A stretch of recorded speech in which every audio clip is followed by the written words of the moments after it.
Davi e Batseba. Decorrido um ano, no tempo em que os reis costumam sair para a guerra, Davi enviou Joabe, seus oficiais e todo o Israel. Eles destruíram os filhos de Amon e sitiaram a cidade de Rabá, mas Davi ficou em Jerusalém. Uma tarde, Davi se levantou do seu leito e andava passeando no terraço do palácio real. Dali viu uma mulher que estava tomando banho. Ela era muito bonita. Davi mandou perguntar quem era. Disseram-lhe: é Batseba, filha de Eliã e mulher de Urias, o heteu. Então Davi mandou mensageiros que a trouxessem. Ela veio e ele se deitou com ela. Ora, Batseba tinha acabado de se purificar da impureza da menstruação. Depois, ela voltou para casa. A mulher concebeu e mandou dizer a Davi: estou grávida. Davi e Urias. Então Davi enviou mensageiros a Joabe, dizendo: mande-me Urias, o heteu. E Joabe mandou Urias a Davi. Quando Urias chegou, Davi perguntou como estava Joabe, como se achava o povo e como ia a guerra. Depois, Davi disse a Urias: vá para casa e descanse. Urias saiu do palácio real e logo saiu atrás dele um presente do rei. Porém, Urias dormiu junto ao portão do palácio com todos os servos do seu senhor e não foi para casa. Relataram isso a Davi, dizendo: Urias não foi para casa. Então Davi disse a Urias: você não vem de uma viagem? Por que não foi para casa? Urias respondeu: a arca, Israel e Judá ficam em tendas. Joabe, meu senhor, e os servos de meu senhor estão acampados ao ar livre. Como poderia eu ir para casa, comer e beber e me deitar com a minha mulher? Juro pela vida do rei que não faria tal coisa. Então Davi disse a Urias: fique aqui ainda hoje. Amanhã eu o mandarei de volta. E Urias ficou em Jerusalém aquele dia e o seguinte. Davi o convidou para comer e beber com ele e o embebedou. À tarde, Urias saiu e foi deitar-se no seu leito na companhia dos servos de seu senhor. Ele não foi para casa. A morte de Urias.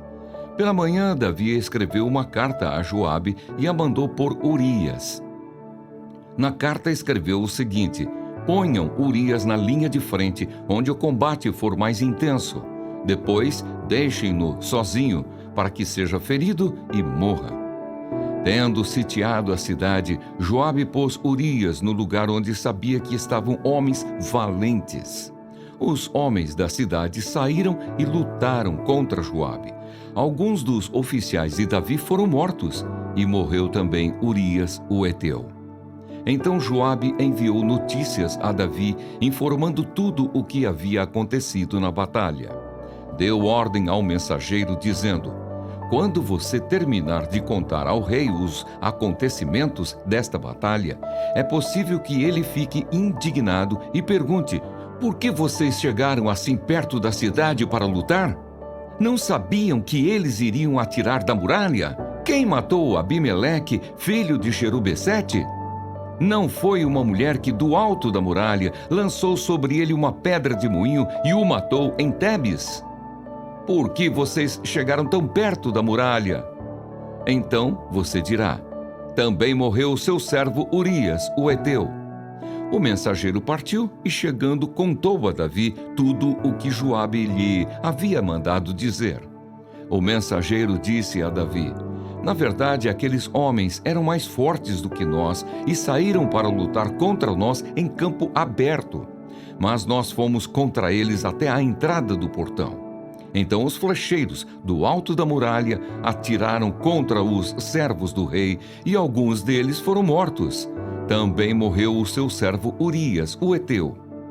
Davi respondeu ao mensageiro: diga a Joabe que não encare isso como um mal, porque a espada devora tanto este como aquele. Que ele intensifique o seu ataque à cidade até conquistá-la. Quanto a você, encoraje Joabe.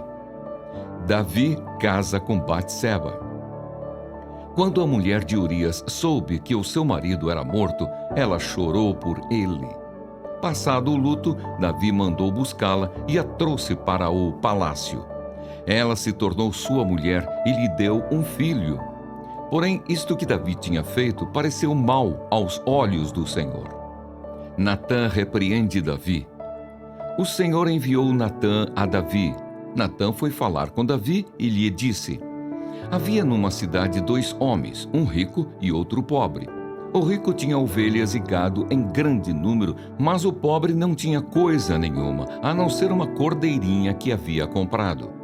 Ele a criou e ela cresceu em sua casa, junto com os seus filhos. Comia da sua comida e bebia do seu copo.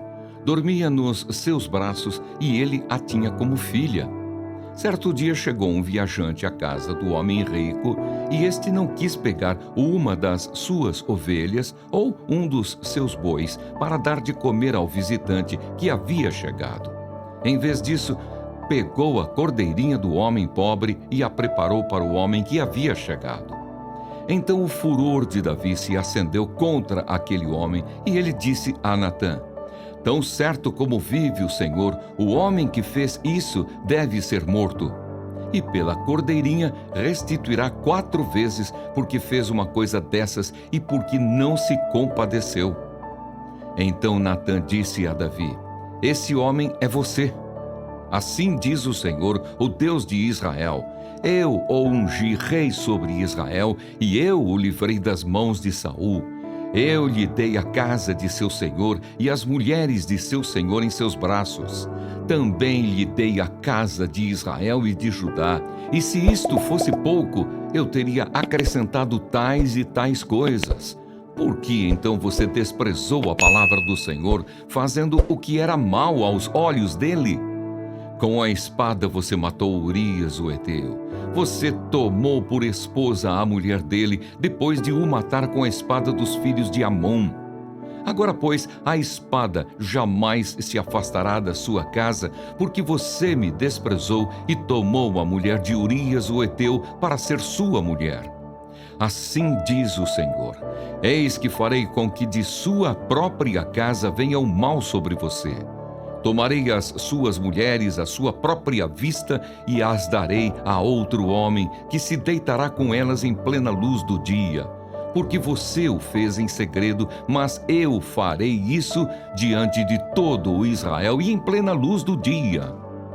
Então Davi disse a Natã: pequei contra o Senhor. E Natã respondeu: também o Senhor perdoou o seu pecado. Você não morrerá.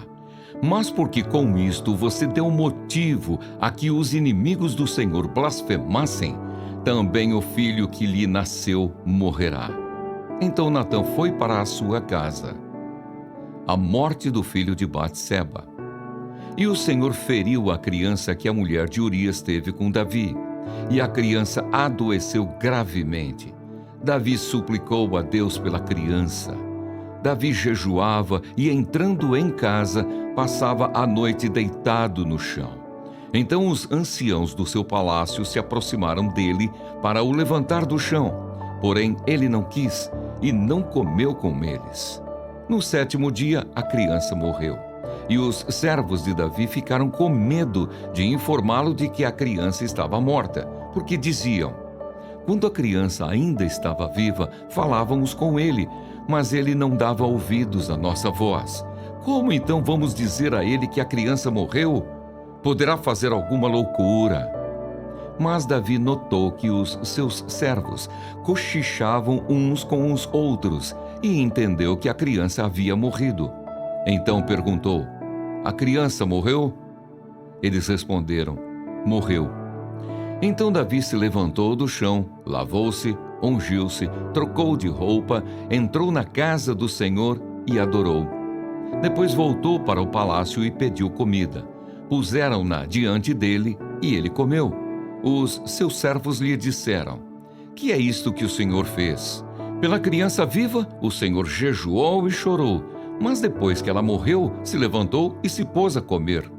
Davi respondeu: enquanto a criança ainda estava viva, jejuei e chorei, porque dizia: talvez o Senhor se compadeça de mim e a criança continuará viva. Mas agora que ela morreu, por que jejuar? Poderei eu trazê-la de volta? Eu irei até ela, mas ela não voltará para mim. O nascimento de Salomão. Então Davi consolou Batseba, sua mulher.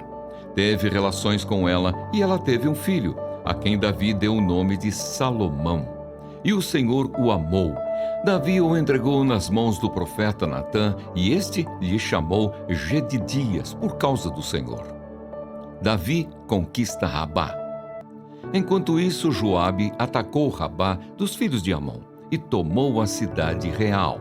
Então Joabe mandou mensageiros a Davi, dizendo: Lutei contra Rabá e tomei a cidade das águas. Reúna agora o resto do exército e cerque a cidade para tomá-la. Do contrário, se eu a tomar, ela poderia ser chamada pelo meu nome. Então Davi reuniu todo o povo, marchou para Rabá, lutou contra ela e a tomou. Tirou a coroa da cabeça do seu rei. O peso da coroa era de 34 quilos de ouro, e havia nela pedras preciosas. Essa coroa foi posta na cabeça de Davi, e da cidade ele levou muitos despojos. Também trouxe o povo que havia nela, e os fez trabalhar com serras, picaretas, machados de ferro e em fornos de tijolos. Davi fez o mesmo com todas as cidades dos filhos de Amon. Depois voltou com todo o exército para Jerusalém. Deus lhes enviou Moisés, seu servo, e Arão, a quem havia escolhido, por meio dos quais fez entre eles os seus sinais e maravilhas na terra de Cã. Enviou trevas e tudo escureceu, e Moisés e Arão não foram rebeldes à sua palavra. Transformou-lhes as águas em sangue, e assim lhes fez morrer os peixes. A terra deles produziu rãs em abundância, até nos aposentos dos reis. Deus falou, e vieram nuvens de moscas e piolhos em toda a terra do Egito. Por chuva deu-lhes granizo, e fogo chamejante naquela terra. Devastou-lhes os vinhedos e os figueirais, e quebrou as árvores da terra deles. Ele falou, e vieram gafanhotos e lagartas sem conta, que devoraram toda a vegetação do país e comeram o fruto dos seus campos. Também feriu de morte todos os primogênitos da terra deles, as primícias do seu vigor. Então Deus fez sair o seu povo com prata e ouro, e entre as suas tribos não havia um só inválido. O Egito se alegrou quando eles saíram, porque lhe tinham infundido terror. Deus estendeu uma nuvem que lhes servisse de toldo e um fogo para os iluminar de noite. Pediram, e Deus fez vir codornizes e os saciou com pão do céu. Fendeu a rocha e dela brotaram águas que correram como um rio pelo deserto, porque estava lembrado da sua santa palavra e de Abraão, seu servo. Ele conduziu o seu povo com alegria e com júbilo os seus escolhidos. Deu-lhes as terras das nações, e eles se apossaram do fruto do trabalho dos povos, para que lhe guardassem os preceitos e lhe observassem as leis. Aleluia!